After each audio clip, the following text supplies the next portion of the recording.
Good morning friends.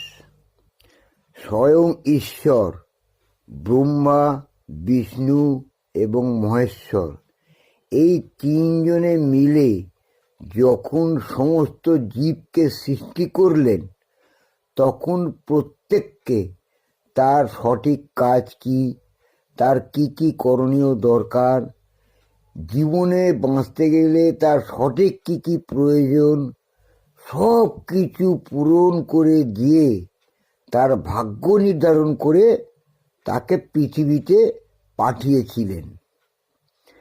তার মধ্যে হচ্ছে মানুষ জীবশ্রেষ্ঠ, অর্থাৎ মানুষকে যখন সৃষ্টি করেছেন তখন তিনি তাকে বলে দিয়েছিলেন যে তোমরা হচ্ছ পৃথিবীর মধ্যে সর্বশ্রেষ্ঠ জীব, তোমরা যা কিছু করবে সমস্ত জীবকুল, সমস্ত প্রাণীকুল তোমাদের কথাই মানবে, কারণ আমি তোমাদের মধ্যে সৎ বুদ্ধি সম্পন্নতা এবং সৎ চরিত্র গঠন করে তোমাদের কাছে পাঠিয়েছি।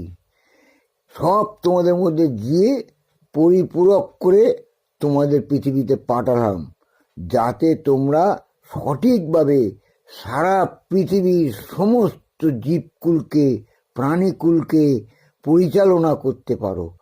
এবং সর্বশেষে আমরা যে সৃষ্টিকর্তা, আমাদেরকে যাতে তোমরা ভুলে না যাও, সেই জন্য তোমাদেরকে আমাদের ঐশ্বরিক শক্তি দিয়ে পাঠিয়েছি, যাতে আমাদের কথা মনে রেখে তোমরা সঠিকভাবে পরিচালিত হতে পারো।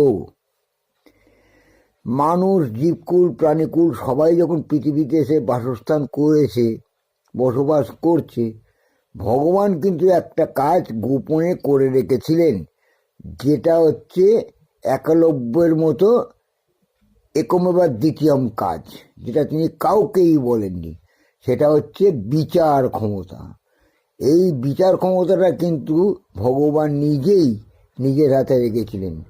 অর্থাৎ তুমি যেরকম কাজ করবে, যেভাবে তুমি থাকবে, যেসব ভবিষ্যতের পরিকল্পনা করবে, খারাপ কাজ করলে খারাপ ফল পাবে, ভালো কাজ করলে ভালো ফল পাবে।